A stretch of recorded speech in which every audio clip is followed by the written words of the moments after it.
Apa part yang membuat kamu mungkin wah ini berat banget di hidup dan how you mencari jalan keluarnya?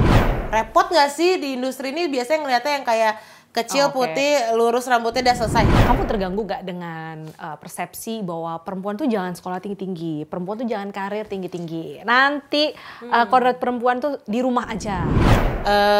Living in this industry specifically membuat aku menyadari bahwa tidak bisa berekspektasi gitu. Dan itu bener-bener menghantam aku kanan, kiri, depan, belakang, atas, bawah.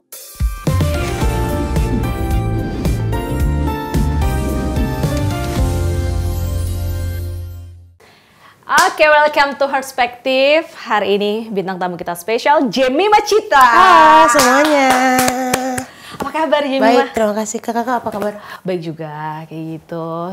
Lah hari ini, belakangan ini setelah launching single terbaru ya, gimana nih respon dari publik dan promosi masih lanjut berarti ya? Masih, sampai sekarang masih. Jujur kaget sih karena responnya kayak 90% positif. Kayaknya ini single aku yang paling banyak respon positifnya. Mungkin karena pesannya juga yang disampaikan. Mungkin lagi relate sama hari-hari ini di Indonesia. Terus juga mungkin karena ini adalah genre yang aku hampir nggak pernah sentuh. Even di kompetisi pun waktu itu aku nggak barely nyentuh ini gitu. Jadi orang-orang yang kayak akhirnya ya menyentuh kembali genre yang mungkin orang-orang bilangnya ini akarnya Jemima nih kayak gini sebenarnya gitu.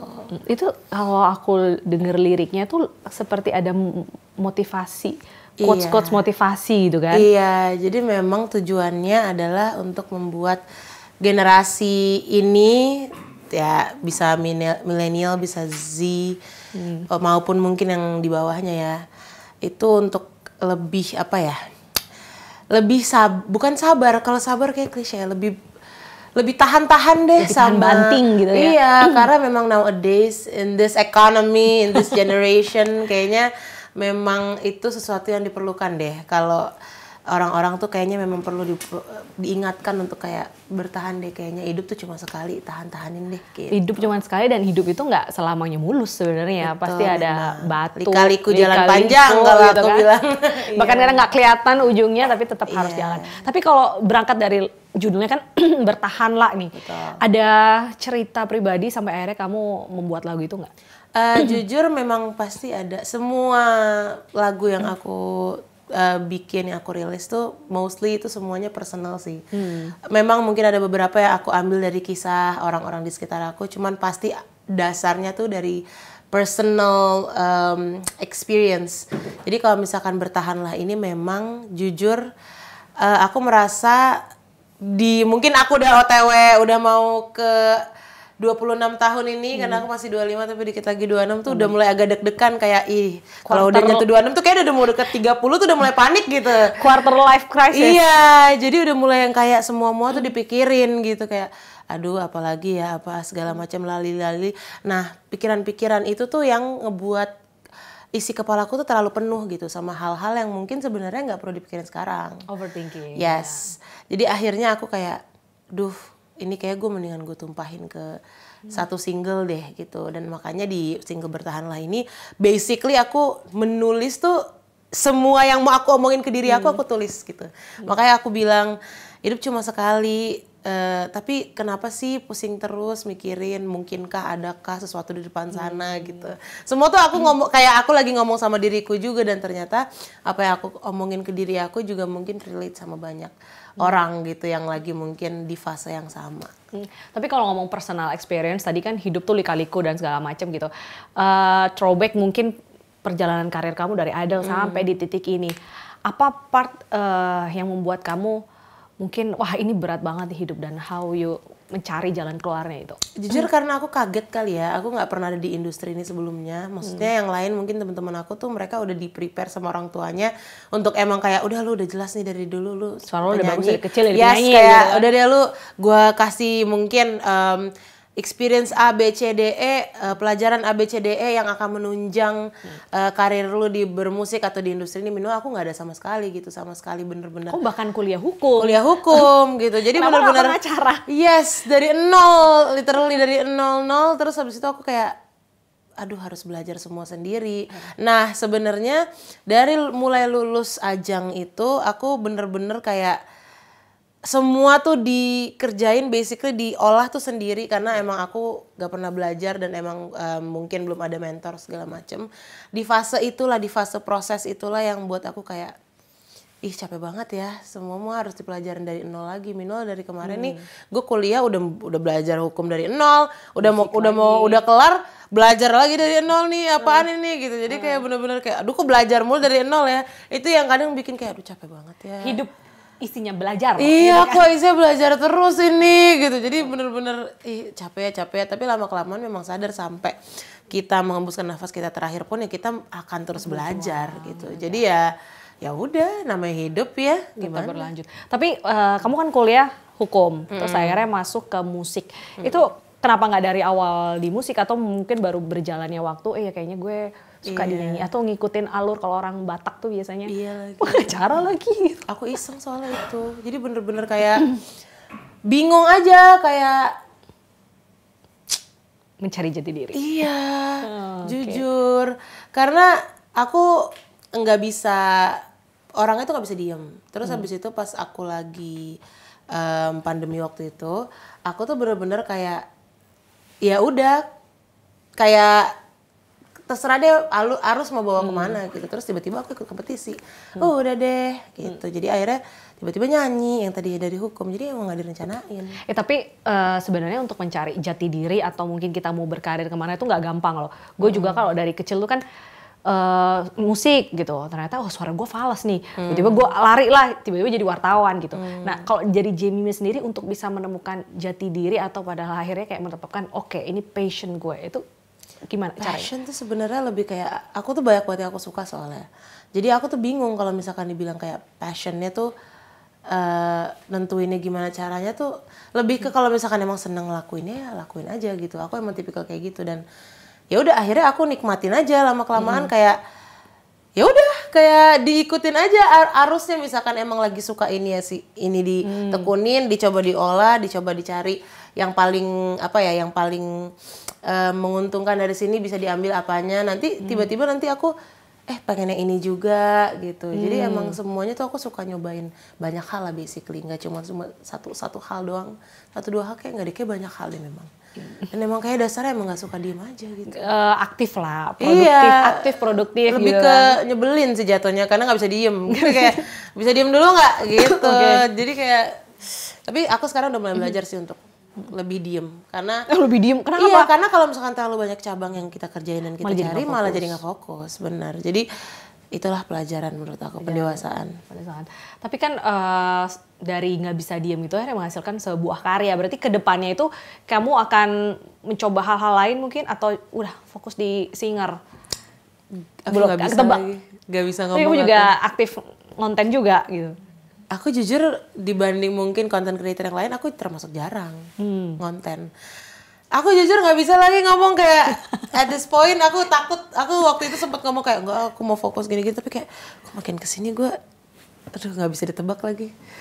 Aduh harus bawa kemana aja deh, hidup bawa kemana aja aku ngikut hidup bawa kemana, aja tapi tetap walaupun hidup dibawa kemana tetap punya arah dan tujuan kayak gitu.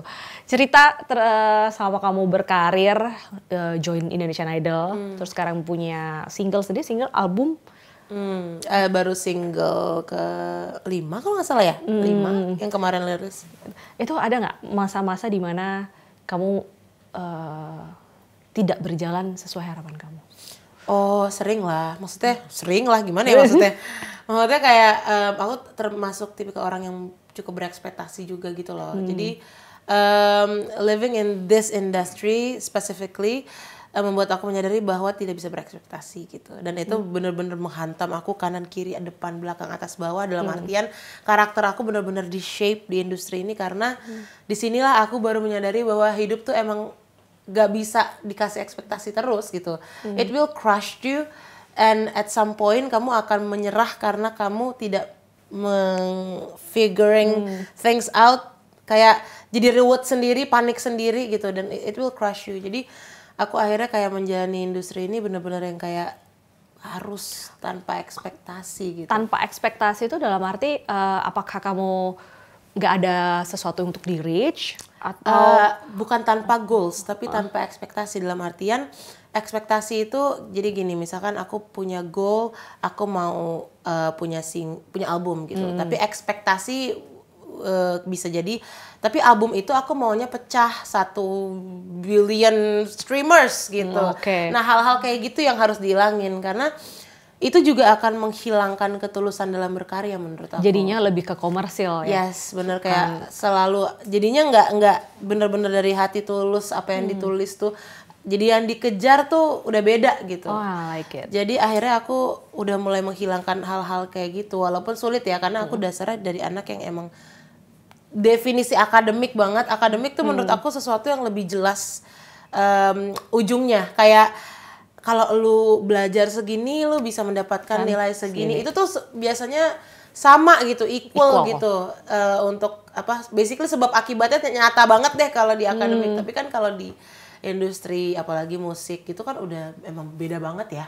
Sangat random, pokoknya sangat tidak bisa dikira-kira gitu. Jadi ya itulah yang memang mungkin harus dinikmati ya. Aku juga lagi belajar mulai menikmati proses. Mulai menikmati proses dan hidup. Berarti kamu tuh lebih fokus ke quality daripada ngejar quantity.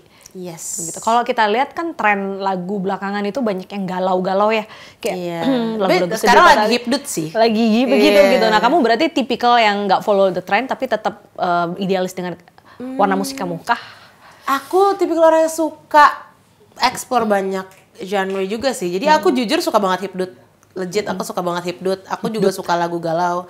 Cuman memang namanya juga aku ada dalam satu label. Aku juga harus komunikasi sama label aku, karena aku nggak tahu kan kayak ya mereka maunya apa tuh mungkin kadang beda sama apa yang aku mau. Terus mungkin aku maunya apa menurut mereka kurang cocok. Jadi karena aku masih bekerja sama under a label, menurut aku itu bagusnya memang dibicarakan dan jadinya ya nggak bisa bener-bener kayak ngikutin arus lagu lagi gimana sekarang ikutin aja, nggak bisa juga sih, apalagi random banget ya musik. Jujur hari ini hipdut besok bisa apa. Betul, jadi lagi galau-galau semua. Iya, kalau terlalu ngikutin takutnya jadi kayak tidak ada itu tadi jadinya komersil. Iya. Jadinya komersil. Kalau aku gitu sih, jadi mendingan stick to my DNA, stick to my identity aja, cuman ya dimaksimalkan lah, mungkin bisa disesuaikan dengan zamannya, mungkin liriknya disesuaikan atau mungkin ada instrumen-instrumen yang dimasukin disesuaikan gitu aja sih. Tapi kalau aku ngeliat kamu nih orangnya cukup punya prinsip kuat gitu ya. Kalau aku A, mungkin kamu akan tetap berpegang pada teguh itu. Apa yang membentuk akhirnya kamu menjadi Jemimah yang sekarang? Apa ya, mungkin karena aku dibesarkan sama seorang single parent gitu. Mama kan single parent ya. Jadi aku dari kecil benar-benar emang sendiri, kebanyakan sendiri. Mama kerja Mama gitu. kerja. Jadi aku harus pinter-pinter ngambil keputusan tuh harus dari kecil bener-bener udah ditempa untuk bisa mendapatkan keputusan sebaik-baiknya, ambillah gitu, istilahnya gitu lah. Sendiri gitu. Jadi emang bener-bener ya gimana ya ngejelasinnya, mungkin karena pembentukan dari kecil itu sih. Jadi masa kecil yang membuat jadi nggak ada pilihan, kamu harus bisa memutuskannya sendiri. Iya, kebiasaan sendiri apa-apa segala macam. Jadi terbentuklah prinsip-prinsip yang mungkin pada saat aku kecil waktu itu ya, pendewasaan aku juga itu mempermudah aku untuk mengambil keputusan gitu. Karena menurut aku kayak prinsip itu tiang-tiang kehidupan yang membuat kita jadi lebih mudah sih ngambil keputusan. Tapi kalau terlalu independen juga, apakah kamu ada sometimes merasa wah kosong nih gitu? Karena lebih ketakut sih ya, karena kayak aduh kok mandiri banget jadi takut gitu kayak. Cowok juga jadi wah ini mandiri banget nih. Aduh jadi lama nih gue nikahnya gitu kan. Cuma di sini banyak. Iya kan, jadi agak-agak panik tuh ada gitu kayak. Kok gue terlalu alfa ini banget. Ya, terlalu alpha. Aku juga menyadari itu lagi. Jujur panik, udah aku langsung merendung lagi. Nah, masih jauh. Tapi enggak, ada ketakutan ada betul. Tapi mungkin cara aku menyikapi lebih kayak gini sih. Aku terlalu percaya value yang aku tanamkan, value yang aku bentuk itu akan sebanding dengan apa yang akan aku dapatkan nanti gitu loh. Jadi mungkin pasangan hidup atau mungkin teman-teman, lingkungan, pekerjaan, rezeki gitu, menurut aku akan berbanding lurus. Serem banget terbalik. Jangan dulu teman-teman. Berbanding lurus dengan apa yang aku effort, dengan apa yang aku usahakan, dengan apa yang aku bangun selama ini gini. Jadi ya semoga ya gitu ya, semoga ya, kita nggak tahu. Siapa tahu kan, Chris Tapi Evans. kalau Nggak, gue bercanda. lihat kamu kan secara akademis bagus, karir juga amin. bagus gitu. Kamu terganggu gak dengan persepsi bahwa perempuan tuh jangan sekolah tinggi-tinggi, perempuan tuh jangan karir tinggi-tinggi. Nanti kodrat perempuan tuh di rumah aja kayak gitu. Sebagai young generation gitu, gimana? Pinter kali orangnya ngomong gitu. Cie. Suka nih gue nih. Enggak, soalnya kayak gimana ya namanya zaman sekarang kalau nggak sekolah gimana gitu. Tapi kamu masih sering gak mendengar persepsi itu, apa generasi gue doang ya gitu? Kayak enggak deh kalau aku. Aku lumayan udah mulai hilang. Atau mungkin kadang di aplikasi itu ya, di TokTok gitu kan. Mungkin ada 1-2 yang FYP kayak cewek tuh harusnya gini. Iya, Tapi aku masih nemu loh algo. isinya head comment pasti. Jadi aku kayak ya udahlah. Isinya pasti konten-konten kayak gitu, di hate aja orang yang bikin gitu. Kok gitu sih pemikiran zaman sekarang gitu sih. Jadi kayaknya udah enggak sih. Kalau pemikiran kamu tentang perempuan kayak gitu, menurut kamu perempuan itu harus bagaimana gitu agar dia bisa bertahan sesuai judul lagu kamu? Oh, benar. Jujur ya, aku Ini bener-bener kita tidak menggurui tapi lebih ke nggak sharing. menggurui, aku sharing, purely sharing. Tapi in my perspective, aku paling setujunya kalau perempuan itu satu belajar tinggi-tinggi, dua punya semuanya as in kayak meraih semuanya sendiri, mentally, financially stable segala macam. Karena jujur in this economy balik lagi ya, dan guys. in this era gitu ya, di zaman-zaman ini jujur aku ngelihat banyak banget apalagi kabar-kabar selingkuh segala macem. Terus ceweknya jadi ditinggalin tanpa apa-apa, yang bener-bener kayak jadinya nggak ada harganya gitu, kelihatannya kayak parah banget gitu. Aku miris banget kadang yang ampe ceweknya tuh bener-bener, aduh sedih banget deh aku kalau ngeliat berita-berita selingkuh tuh. Banyak jadi, lagi selingkuh, makin. Jadi makin aku ngeliat berita-berita kayak gitu, aku makin yang kayak, aduh Tuhan nggak bisa sih perempuan ini kayak istilahnya disuruh stay at home, mom yang do nothing, terus kayak nggak nyari uang sendiri, nggak. Aduh kayak jujur serem untuk zaman sekarang ya, karena deg-degan aku ngeliatnya miris, apalagi ntar mau nggak mau kan pasti anak sama orang tua, biasanya yang under 12 pasti sama ibunya. Terus nanti ibunya harus ngebesarin sendiri, amit-amitnya lakinya kabur, nggak ngasih nafkah, nggak, ih Tuhan. Apalagi kan aku kan dibesarkan sama mama single mother, makin gue yang kayak, makin kayak, wah serem banget coy. Jadi jujur lebih ke perempuan tuh harus punya value dan confidence. Iya, jujur, karena aduh Tuhan serem banget. Aku nggak dulu deh kalau disuruh sih. Kayak, aku kalau ketemu amit-amit laki yang kayak kamu diam di rumah gini-gini, kayak oh nggak dulu sayang, nanti dulu kita. Tapi kalau ditanggung semua nggak berani aku tetap. Karena jujur kecuali kamu kayak 7 turunan dan udah pasti tidak habis-habis, ya udahlah mungkin ya. Tapi kayak berarti kamu bukan tipe sekarang. Ini trophy wife. Mungkin sebenarnya seru loh jadi trophy wife. Seru banget. Pagi pilates. Iya, siang tinggal padel, malam tenis. Enak minum matcha, enak sebenarnya. Pengen, cuman sama, gitu. mungkin kalau ketemu yang tiba-tiba klik banget tuh, yang sampai kayak gitu. Mungkin. Kita nggak tahu ya guys ya, kita nggak tahu. Cuman sampai sekarang mungkin karena belum ketemu jadi masih takut. Masih di era berjuang, bertahan.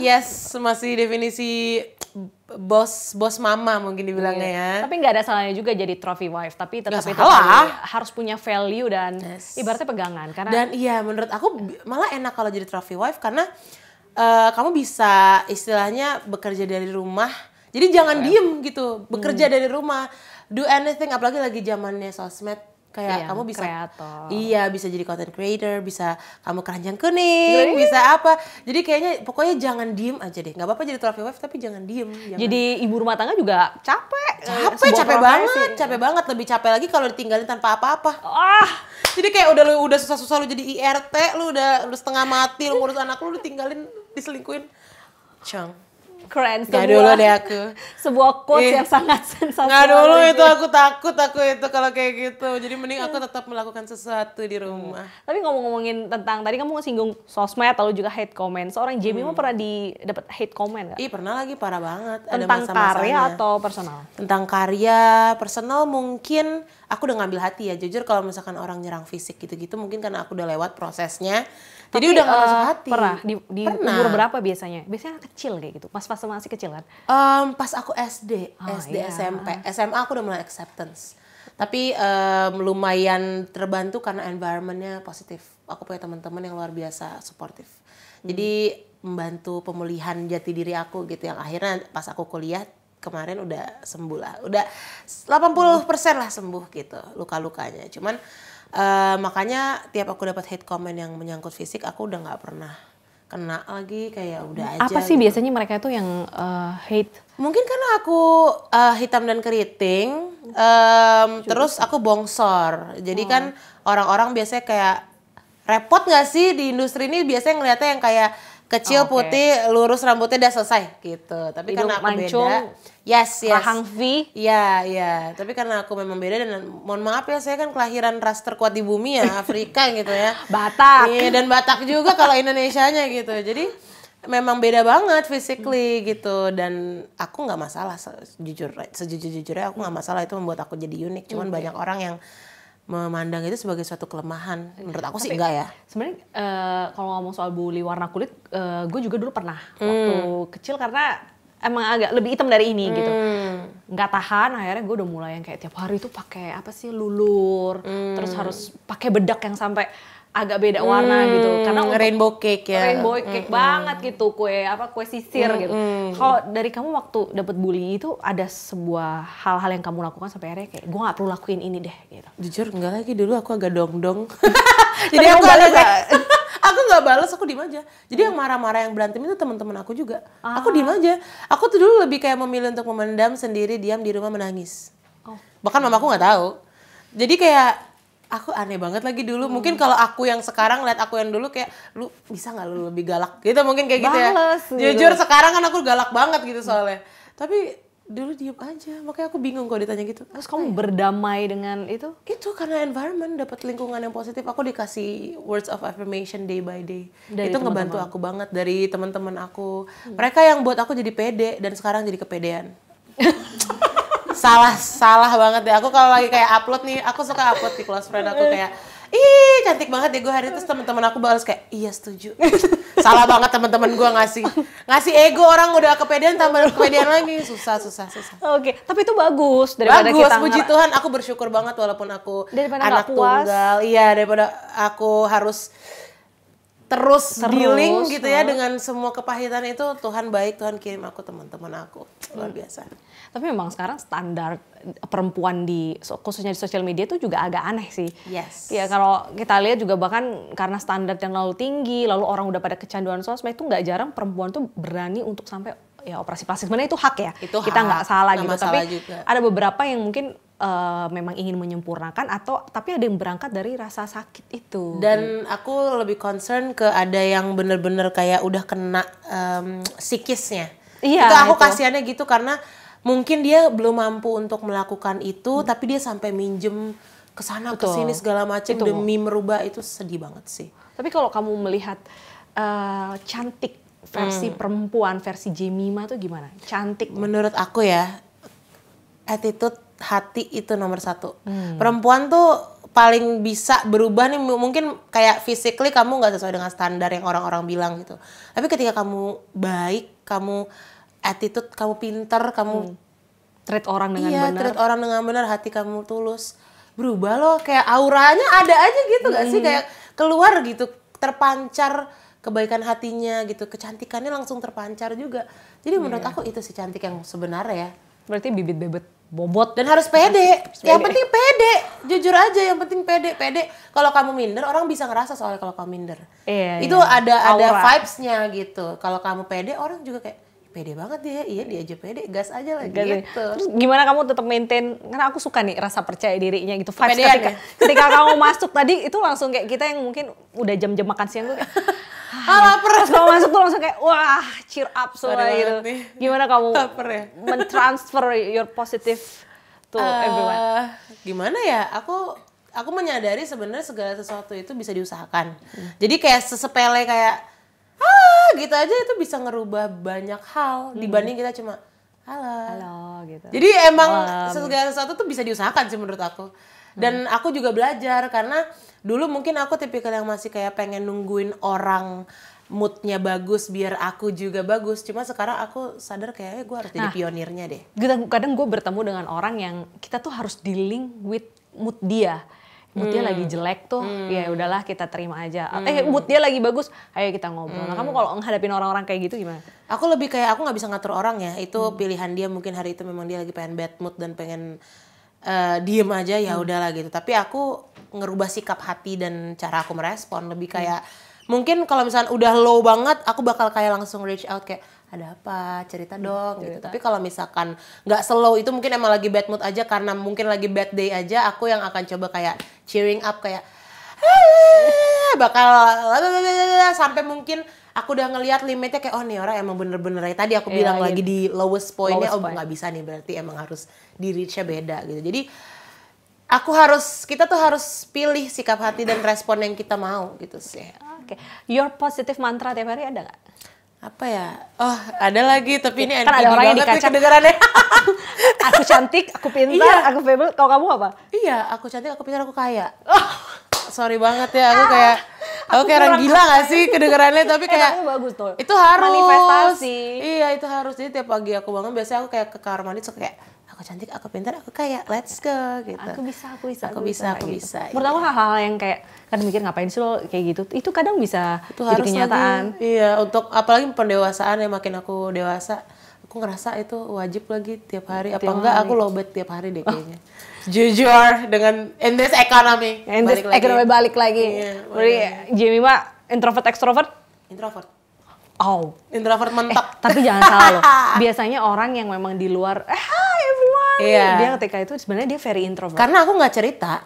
Karena aku memilih untuk diem, memendam. Tapi kalau pada akhirnya kamu gini, orang memendam sometimes dia kan burn out loh, dia kayak meledak kayak gitu. Kenapa nggak kamu milih untuk sharing mungkin to parents? Dulu aku burn out karena aku nggak ngerti cara nyampein ya mungkin ya. Dan emang memilih untuk diam. Lama-kelamaan aku sadar kalau itu toxic behavior. Jadi sekarang aku udah kayak mulai sering kayak ketemu teman-teman yang benar-benar inner circle, legit inner circle. Ketemu misalkan seminggu sekali, itu di situ aku cerita gitu. Jadi mungkin nggak tiap hari, cuma maksudnya seminggu sekali adalah yang dikeluarin. Tipe close friend person kayaknya. Bener lagi. Tipe zona hijau. Atau akunnya ada 3 gitu. Oh enggak. Itu kalau itu agak mager manage-nya ya. Jujur. Oke, Jumima, kita balik ke games. Boleh. Kita di sini ada beberapa pertanyaan, nanti kamu bisa pilih, ini random. Apa ini tuh? Pertanyaan-pertanyaan dari fans-fans kamu. Takut banget. Tapi nanti aku yang baca. Aku suka banget lagi busa-busa ini. Maaf ya, agak ide. Dilempar gitu biar. Geli tapi nggak mau diambil dia. Oke. Coba kita aku yang baca. Oh, kamu yang Iya baca dong, Kak? Oke. biar nanti pertanyaannya nggak diubah. Oke. Oh iya. Ntar aja. Oke, jawab cepat, nggak boleh mikir. Mak. Oke, apa kalimat yang selalu kamu ulang di kepala saat lagi mau nyerah? Aku selalu bilang Immanuel. Immanuel itu kalau dalam agamaku Tuhan besertamu. Jadi kayak Jem, Tuhan ada sama lo, udah. You will win this gitu. Kayak ayo Immanuel gitu. Immanuel. Pasti Tuhan tuh kalau ngasih kita masalah tidak akan pernah melebihi kekuatan kita dan selalu ada jalan. Betul. Amin. Mana ini ya? Oke, ini biasanya kalau panjang-panjang pertanyaannya ini double ya? Oh enggak. Jawab cepat, nggak boleh mikir. Siapa orang yang paling sering kamu chat sekarang? Sekarang? Mak? Siapa ya? Label. Label. Karena mau promo. Iya. Siapa ya? Aku jarang chatan orangnya. Apa tipe yang call person? Iya. Enggak, maksudnya kayak kalau urgent, aku yang nelfon orang-orang nggak bisa nelfon aku karena aku di ND. Oh my God. Jadi kalau lu perlu, gue ntar dulu, tapi kalau gue perlu, lu angkat. Chat nggak mau. Serius, aku bukan chat person lagi. Nggak ada. Voice note person, enggak juga? Enggak juga. Kalau gue lagi suka voice note, malas ngetik. Oh, malas ngetik, iya benar. Malas Kalau ngetik disuruh milih antara voice note dan ngetik, ya voice note, betul. Daripada ngetik nggak dulu. Lu nggak bisa ya, lu harus balas sekarang. Parah emang anaknya, udah parah. Demanding, satu lagi. Demanding anaknya. Serem banget. Takut banget. Aduh, lucu. Oke, terakhir. Ini lagi, jawab cepat nggak boleh mikir. Aduh. Kalau mantan tiba-tiba komen, keren banget sekarang, jawab apa? Emang? Dah. Gila lo. Gila lo. Sorry ya. Itulah jawaban aku. Tapi ada pengalaman putus cinta yang akhirnya terefleksikan ke lagu? Lagu yang mana nih? Bukan putus cinta, lebih kayak separation aja. Lebih kayak kegalauan aja, kegalauan yang ditumpahin ke lagu ada. Single pertama aku Separuh, single kedua Kisah Tak Pasti itu tentang orang. Ada subjeknya gitu. Dah, gitu aja. Ideal type kamu gimana sih? Gak ada lagi. Masa sih? Yang penting Kristen. Terus Kaya. betul.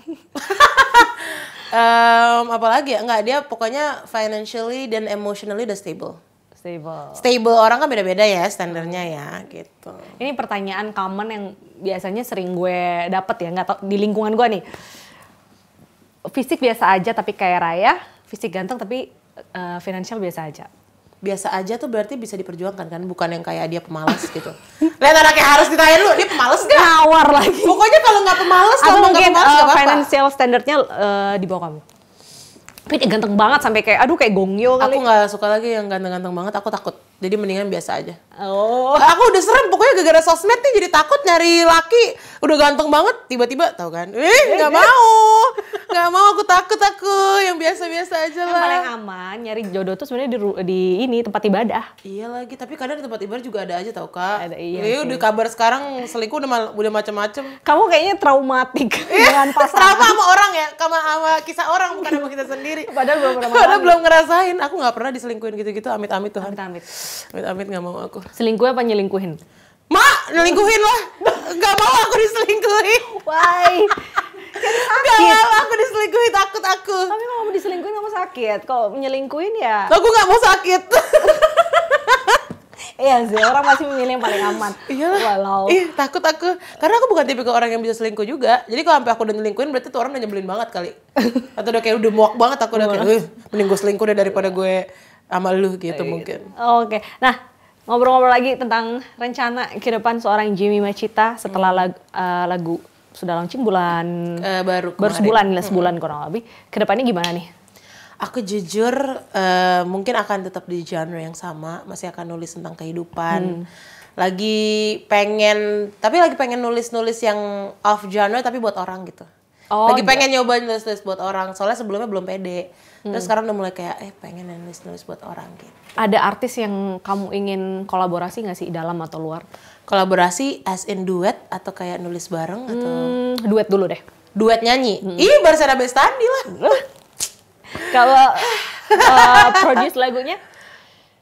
Dia ada Barsara Bestandi lagi nggak mungkin lah ya. Produce lagunya berarti kita nulis bareng gitu. Produce lagu bareng Nulis gitu. bareng. Aku pengen nyoba sama Kasivia. Karena dari kemarin banyak yang ngomong kayak tulis bareng dong. Followers aku kayak coba deh sama si Via gitu. Jadi pengen reach out juga sih. Belum reach out dari kemarin, lupa terus. Kenapa ya aku ya? Bu manager. Karena keinget lagi nih kayak iya harus reach out. Iya kasih Via sih. Karena kita satu genre kali ya. Bukan satu genre tapi lebih kayak mirip gitu. Mungkin arahnya mirip gitu. Oke, selain tadi di musik, dalam hidup seorang Jimmy Machita in this mungkin 5 tahun ini ada sesuatu yang ingin di-achieve. Tiba-tiba mungkin kamu bikin law firm karena Iya background. lagi, aku pengen jujur. Aku Ini pengen, beneran, gue padahal iya, asal loh. Iya. Aku pengen dalam 5 tahun tuh at least kayak hukum aku udah jalan juga gitu. Oh, jadi kamu tuh walaupun di musik tetap nggak mau ninggalin Gak hukum ini. mau. Sayang gak sih udah setengah mati tuh ngejar sarjana itu. Cum laude lagi. Iya, udah mau pingsan-pingsan itu aku ngejar aja. Jadi kayak sayang kalau dilepas Cuma di pengacara kamu mau apa, case? Enggak mau lawyering, cuman aku lebih pengen kayak bikin sesuatu yang berkaitan dengan itu gitu. Jadi mungkin aku co-foundernya atau mungkin yang punya gitulah. Pokoknya hal-hal kayak gitu sih. Berarti biar ilmu kamu. Tapi kayak in 10 years deh, kayak in 5 years I'm still too young kayaknya. Not even 30. Umur bukanlah. Iya sih. Patokan. Gak tau ya aku, iya sih, itu bener sih. Tapi kenapa kamu nggak dengan pengetahuan kamu tentang hukum itu, kamu bikin konten-konten yang mengedukasi anak muda supaya kalau ada case ini nanti jalurnya gini, atau mungkin perempuan yang tadi kamu kan suka tuh yang diselingkuhin. Cewek-cewek bisa loh kamu ambil jalur hukum ini. Karena terlalu heboh mungkin nanti ya. Karena jujur aku udah pernah dulu kayak gitu. Oh pernah? Terus jadi heboh banget. Dalam artian kayak setiap konten yang aku upload jadinya kayak bisa nyebar sampai ke ujung-ujung ujung-ujung media. Aku jadi takut. Jujur apalagi waktu itu zaman-zaman aku sebelum idol, sebelum kompetisi tuh aku suka kayak upload soal waktu itu lagi ngomongin RUU apa gitu aku lupa sampai literally ke ujung-ujung media. Jadi aku kayak terus gitu. Aku nggak suka bisingnya sosial media aku pengennya sosial media aku aman-aman aja. Kalau kayak gitu kan bakal bising ya, bakal muncul pro dan kontra dan mungkin hate comment gila-gila segala macam. Nah aku lagi nggak dulu deh, males aku. Jadi dia itu seperti lagu dangdut ya, Cinta Damai apa sih? Iya, aku lagi pengen inner peace aku. Inner peace pokoknya tiap detik inner peace. Healing. Mungkin lagi umurnya kali ya. Dulu kan lagi apa sih Jemima kamu enggak maksudnya Kak lagi umur quarter life itu loh. Pengennya tuh yang tenang-tenang dulu karena isi kepalanya udah berisik. Jadi pengennya di luar di sosmed tuh tenang-tenang aja gitu. Udah kepala gue aja yang berisik, di luar jangan gitu maksudnya. Mungkin kalau dulu kan kayak ya udahlah bodo amat tuh semua ayo tentang gue, ayo kita ribut. Masih kayak gitu Bang enggak sih? Sekarang udah kayak tapi kita lihat nanti mungkin Jemima 5-10 tahun lagi ketika sudah menikah, sudah punya anak lagi toddler. Dia mungkin tiap hari semedi kayaknya. Iya lagi. Iya aku kalau ngadepin balita, Tuhan tolong. Gue tiap hari udah kayak aduh. Inner peace. Yoga, tenang kayak gitu. Makanya aku salut banget sama semua teman-teman aku yang udah married, udah punya anak. Aku kayak gue salut sih sama lu semua keren banget. Gila gue gak akan bisa melakukan apa lu lakukan di umur segitu pula. Di umur belum sabar aku. Tapi suka anak kecil dong. Suka kalau udah gak lempar-lempar barang. Dah. Jadi sebelum dia bisa melempar dan sesudah dia bisa melempar. Anak kamu kalau mau ngelempar enak, no. Iya kan? Aku soalnya punya dogi di rumah. Terus habis itu aku kayak, jujur aku kayak, gue punya dogi aja gak sabar apalagi punya anak ya. Mungkin itulah mengapa Tuhan belum mempertemukan aku dengan jodohku. Mungkin itu ya. Kesabarannya belum penuh gitu. Betul. Biasanya memang kalau udah Tuhan melihat, ini dia secara emosional cukup. Iya, baru dikasih ya. Aja, betul. Aku setuju lagi. Oke, thank you. Satu pesan, ini kan kita di Occasion Woman, maksudnya adalah perempuan. Pesan kamu untuk perempuan-perempuan di luar sana, in this economy? Iya, in this economy, girls, stay strong, know your value. Kita perempuan tenang aja, mereka tuh nggak bisa tanpa kita. Asik, I like it. Thank you Jemima, thank you everyone.